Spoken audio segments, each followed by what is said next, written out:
بسم اللہ الرحمن الرحیم۔ السلام علیکم ورحمۃ اللہ وبرکاتہ۔ This is Sadiq, you are watching Sadiq TV. آج کا ہمارا موضوع ہے جمعہ، خطبہ اور جنازہ اور میت کے بارے میں۔ مسئلہ ہے کہ اکثر عوام جمعے کے خطبے میں حضور صلی اللہ علیہ وسلم کا اسم مبارک سن کر بلند آواز سے درود شریف پڑھتے ہیں۔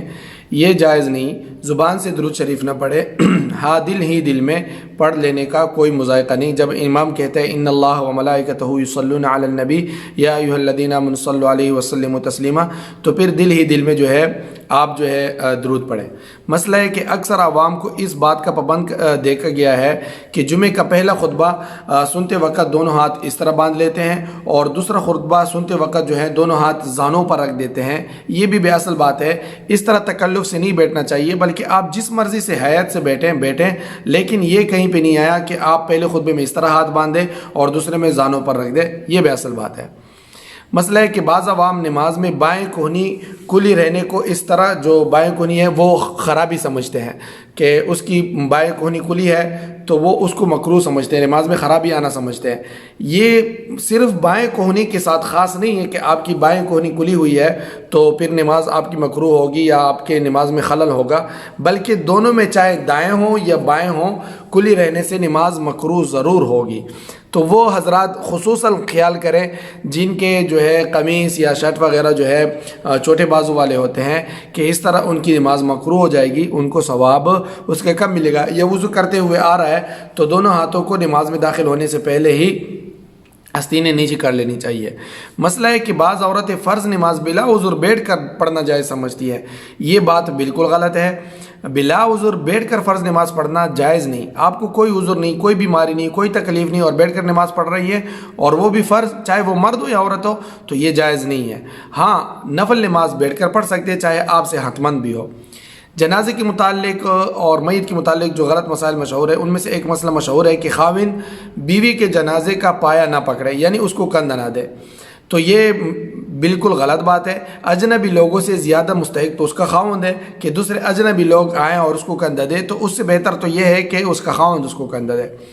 مسئلہ ہے مشہور ہے کہ میت اگر گھر میں ہو تو اس کے لے جانے تک کھانا پینا گناہ ہے۔ یہ بھی محض بے اصل بات ہے۔ اب میت رات کو ہو جائے اور کل اس کو ظہر عصر میں دفنانا ہے تو اس وقت تک کوئی نہ کھائے پیے، یہ غلط بات ہے۔ مسئلہ عوام کہتے ہیں کہ میت کے غسل کے پانی پر پاؤں رکھنا درست نہیں، اور اس خیال سے غسل دینے کے لیے ایک گڑھک ہوتے ہیں کہ اس میں سارا پانی جائے، تو یہ بھی بے اصل بات ہے۔ جو پانی نیچے جا رہا ہے وہ نیچے جا رہا ہے، چاہے اس پہ پایا ہوا ہے کچھ بھی آئے، اس میں کچھ نہیں ہوتا۔ مسئلہ ہے کہ عوام کہتے ہیں کہ جو عورت حالت حیض میں یعنی ماہواری میں یا زچگی میں بچے کی پیدائش کے ساتھ فوت ہو جائے تو اس کو 2 دفعہ غسل دینا چاہیے۔ یہ بھی محض بے اصل بات ہے، اس کی کوئی اصل نہیں ہے۔ صرف ایک ہی مرتبہ غسل دیا جائے گا، چاہے وہ زچگی میں فوت ہو، ماہواری میں فوت ہو یا ایسے ہی فوت ہو۔ مسئلہ ہے عوام میں اس کا بڑا اہتمام کرتے دیکھا گیا ہے کہ مردہ کو گھر کے برتنوں میں سے غسل نہ دینا چاہیے، بلکہ باہر سے نئے کوزے یا لوٹے وغیرہ برتن منگوا کر اس سے غسل دے، اور پھر ان برتنوں کو گھر میں استعمال نہ کرے بلکہ مسجد میں بھیج دے یا پھوڑ دے، یعنی توڑ دے۔ یہ عجیب سی بات ہے۔ یہ بھی محض بے اصل بات ہے، اس کی کوئی اصل نہیں ہے۔ گھر کے برتن سے بھی اس کو غسل دے سکتے ہیں اور نئے سے بھی دے سکتے ہیں، اور مسجد میں بھیجنا کوئی ضروری نہیں ہے، گھر میں استعمال کر سکتے ہیں۔ مسئلہ ہے کہ بعض عوام محرم میں قبروں پر تازہ مٹی ڈالنے کو ضروری سمجھتے ہیں اور اس کو چھڑکاؤ دیتے ہیں، یہ بھی محض بے اصل بات ہے۔ قبریں تو ہے، وہ تو عبرت کی جگہ ہے، آپ اس کو تازہ کریں گے تو عبرت کھول لے گا۔ اور ایک مسئلہ یہ ہے کہ عوام کو دیکھا گیا ہے کہ نماز جنازہ میں تکبیرات کہتے وقت منہ آسمان کی طرف اٹھا لیتے ہیں، یعنی وہ نماز جنازہ میں ہے اور جب امام تکبیر کہتے ہیں تو وہ کہتے ہیں اللہ اکبر اللہ اکبر۔ یہ بھی بے اصل بات ہے، بلکہ اپنے ترتیب سے کھڑے رہیں اور اوپر تکبیر کہتے وقت آسمان کی طرف منہ نہ اٹھائیں۔ اچھا جی، مسئلہ ہے کہ اکثر جگہ دستور ہے کہ جنازہ کو دفن کرتے وقت مردے کو قبر میں بالکل چت لٹا کر، اس طرح چت لٹا کر صرف اس کا منہ قبلے کی طرف کر دیتے ہیں، قبلے کی طرف کر دیتے ہیں۔ یہ ٹھیک نہیں ہے، بلکہ قبلے کی طرف اس کو کروٹ دے دینی چاہیے اس طرح۔ اب لوگ کہیں گے کہ پھر وہ تو پھر گر جائے گا، تو اس کو یہاں پہ مٹی وغیرہ کا، ریت وغیرہ کا سہارا دینا چاہیے، اینٹ وغیرہ کا سہارا دینا چاہیے، تاکہ وہ دائیں کروٹ پٹ رہا ہے جیسے دائیں کروٹ پر آدمی سوتا ہے، تو اس کو چت لٹا کر اور صرف اس کا منہ قبلے کی طرف کر کے یہ بالکل غلط ہے، اس کی باقاعدہ وصیت کریں، اور اس میں تقریباً سب ہی مبتلا ہے، اللہ نہ کرے، بلکہ اس کو لحد میں بالکل باقاعدہ کروٹ سے، اتنے بھی کروٹ نہ ہو کہ وہ دوسری طرف چلا جائے، بلکہ یوں کروٹ سے اس کو لٹائے اور اس کو یہاں پہ مٹی وغیرہ کا سہارا دے، ریت وغیرہ کا سہارا دے، تاکہ وہ واپس دوبارہ نہ آئے۔ مسئلہ ہے کہ اکثر عوام نزے کی حالت میں شربت پلانے کو ضروری سمجھتے ہیں اور نہ پلانے والے کو ملامت کرتے ہیں کہ بھئی آپ نے کیوں نہیں پلایا، اور حالانکہ نہ یہ پلانا ضروری ہے اور نہ ہی ملامت کرنا ضروری ہے، اس کی کوئی اصل نہیں ہے۔